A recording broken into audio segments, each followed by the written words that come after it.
There was a Sunday morning 2 years ago when my daughter Rebecca stood in my kitchen doorway with tears streaming down her face. She'd just driven 40 minutes with a folder full of color-coded floor plans. She wanted me to move into the finished basement of her new house. It had its own entrance, she said, privacy, a little kitchenette. She'd even picked out paint colors she thought I'd love. And I told her no. She looked at me like I'd slapped her. My son-in-law went quiet. My grandson, who'd been promised Grandma would live with them, stared at his shoes. The silence that followed was one of the hardest moments of my life, because I knew they didn't understand. They thought I was rejecting them, that I didn't want to be close, that I was being stubborn or proud. But what if I told you that saying no to your children when they offer you a room in their home might be one of the most loving, wise, and self-preserving decisions you can make in your 60s or 70s? Not because you don't adore them, not because you're ungrateful, but because you understand something about dignity, autonomy, and the architecture of long-term family harmony that desperation and guilt can blind us to. By the end of this story, you'll understand the 5 reasons I chose to stay in my own space, even when it seemed easier to say yes. And more importantly, you'll know how to evaluate this decision for yourself, without shame, without pressure, and with absolute clarity about what protects both your well-being and the relationships you treasure most. Let me take you back to the moment I realized this wasn't just about me. I thought about my friend Margaret. Margaret was 71 when her son convinced her to sell her condo and move into his split-level home outside of Pittsburgh. He had the space. His wife said they'd love the help with the grandkids. It sounded perfect. Margaret even cried with relief because she'd been lonely since her husband passed. But 6 months later, Margaret called me from a Target parking lot. She was sitting in her car, sobbing. She told me she'd left the house that morning just to have somewhere to go. Because at home, she said, she felt like a ghost, not invisible but worse, observed. Her daughter-in-law had started making small comments about how Margaret loaded the dishwasher, about the temperature she preferred, about whether she should really be eating bread at her age. Every decision Margaret made in that house was subject to someone else's preferences, someone else's schedule, someone else's judgment. Margaret wasn't living. She was occupying space in someone else's life, and the guilt of feeling unhappy when they'd been so generous was eating her alive. That's the first reason I said no. Because I knew that moving in, no matter how lovingly it's offered, fundamentally changes the power dynamic. You are no longer the matriarch, you are the guest. And even the kindest hosts have house rules. When you live in your own space, you decide when to eat breakfast, when to turn off the lights, whether to stay up late watching old movies or wake up at 5 in the morning because your body tells you to. You're not adjusting to someone else's rhythm. You're not tiptoeing around their work meetings or their children's nap time. You are sovereign. And here's the truth they don't tell you. Once you give up that sovereignty, it's almost impossible to get it back without damaging the relationship. Because if you realize 6 months in that it's not working, what do? You've sold your place. You've settled in. And now leaving feels like an accusation, like you're saying their love wasn't enough. Does this resonate with you? Let me know in the comments. But that's only part of the picture. There's another shift most people don't expect, and it's one I watched destroy the closeness between my neighbor Dorothy and her daughter. Dorothy moved in with her daughter after a fall. Nothing serious, but it scared everyone. Her daughter insisted, and Dorothy, tired and a little shaken, agreed.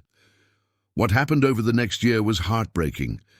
Every time Dorothy's daughter came home from work, she'd ask, "Mom, did you take your pills? Mom, did you eat lunch?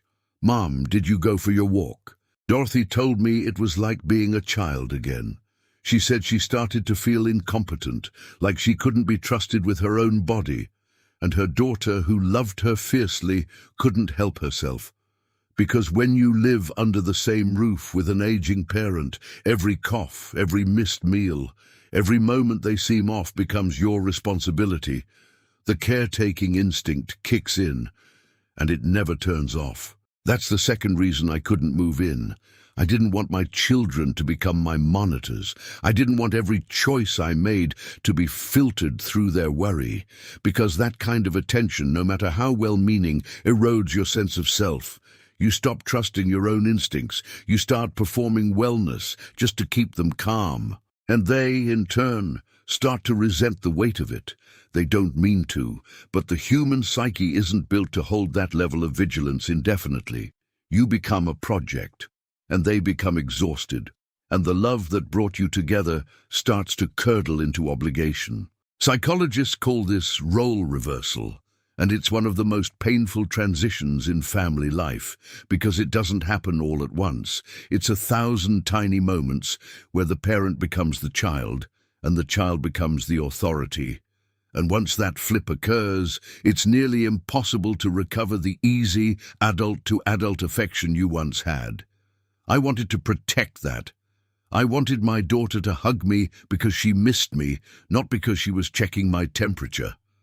Then comes a quieter change, one that most people don't anticipate until they're deep into it. Think about Paul, a man I met at a community center event.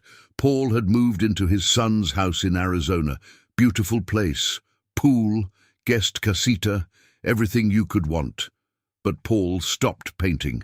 He'd been an amateur watercolorist for decades, loved it. But in his son's house, he couldn't find the space, literally or emotionally, to set up his easels and make a mess. He felt like he'd be intruding, like his creative chaos didn't belong in someone else's pristine home. Within a year, Paul had stopped painting altogether. He watched a lot of television. He took walks. But the spark, the thing that made him Paul, had dimmed. That's the third reason.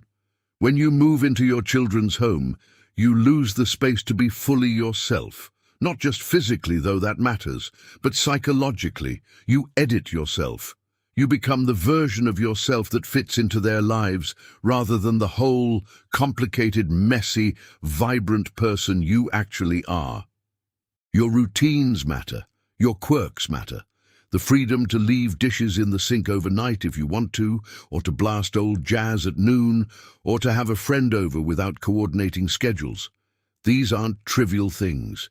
They're the threads that make up the fabric of your identity, and when you live in someone else's home, you're always, on some level, accommodating. You're always aware that this is their space, and you're a cherished addition, but an addition nonetheless. If this one surprised you, I'd love to hear your thoughts below. And this leads us to a truth that is often harder to accept. It's about the marriage, the one between your child and their spouse. I knew a woman named Linda. Lovely person. She moved in with her daughter and son-in-law after her husband died. She needed them. They welcomed her. But within 2 years, her daughter and son-in-law were in counseling. Not because Linda was difficult, but because her presence had altered the fundamental privacy of their marriage. Young couples, even middle-aged ones, need space to argue, to reconcile, to be vulnerable with each other in ways they can't be when a parent is in the next room. They need to be able to come home and exhale, to be imperfect, to have hard conversations without an audience. When you move in, you become part of the emotional ecosystem of that marriage, whether anyone intends it or not. And the spouse who isn't your child, no matter how kind they are, will eventually feel the strain. They may never say it, but it's there. A subtle resentment, a feeling of being crowded. And that tension will eventually bleed into your relationship with your own child. That's the fourth reason. I love my son-in-law. I respect his marriage to my daughter, and I knew that the best way to protect their bond was to not insert myself into the daily fabric of it, to remain a beloved visitor, not a permanent fixture. There's wisdom in distance, not emotional distance, but spatial distance, the kind that lets love breathe. But perhaps the most important reason, the one that took me the longest to articulate, is about the future. I thought about where I'd be in 10 years, 15. What if my health declined? What if I needed real care, not just companionship? If I'd already moved in during the good years, what would the progression look like? Would my daughter feel trapped? Would she give up her career, her freedom, her own health to take care of me because I was already there? When you move in early, you set a precedent. You create an expectation, often unspoken, that this arrangement will hold no matter what comes. And that's not fair, not to them and not to you. I wanted to preserve my children's option, to live their lives fully. I wanted them to help me because they chose to, not because they were already entangled in my daily existence. And I wanted to retain my own option to make different choices if my needs changed, to hire help, to consider assisted living, to explore community resources without the emotional weight of having to leave my child's home. Staying independent now gave me and them flexibility for the future. And flexibility, I've learned, is one of the most loving gifts you can give your family. I also realized something else, something I hadn't expected. By staying in my own place, I protected the specialness of our time together. When my daughter visits me now, or when I go to her house, it's an event. We cook together. We talk without distraction. There's intentionality to it. We don't take each other for granted. If I lived there, we'd see each other every day, but we'd stop really seeing each other. I'd become part of the furniture. Our conversations would be logistical. Did you pay the electric bill? What's for dinner? The depth would evaporate, replaced by the mundane mechanics of cohabitation. I didn't want that.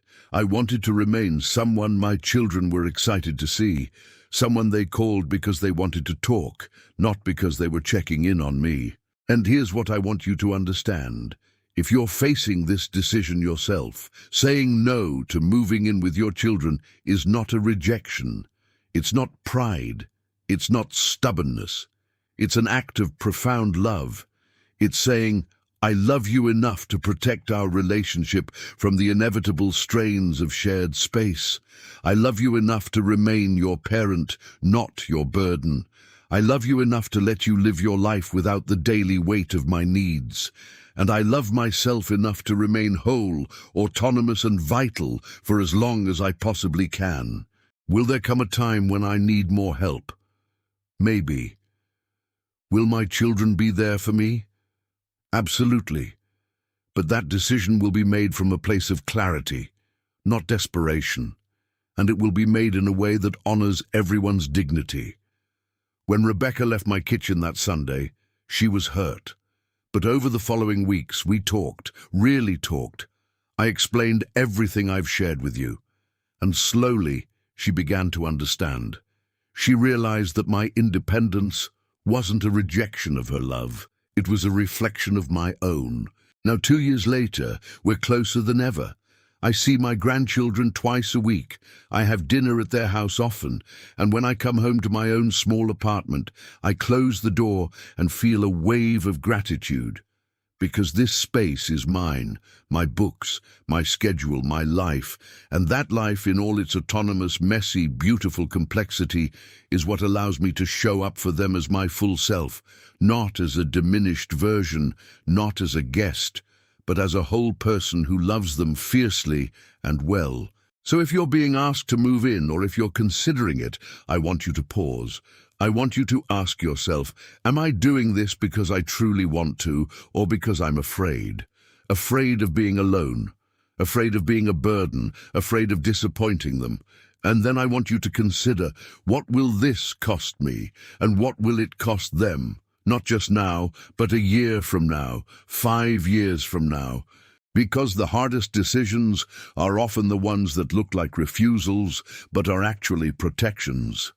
Protections of love, of dignity, of the delicate, precious bond between parent and child that deserves to remain exactly that.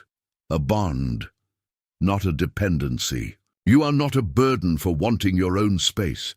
You are not selfish for choosing independence. You are wise, and you are loving, and you are doing what so many people lack the courage to do.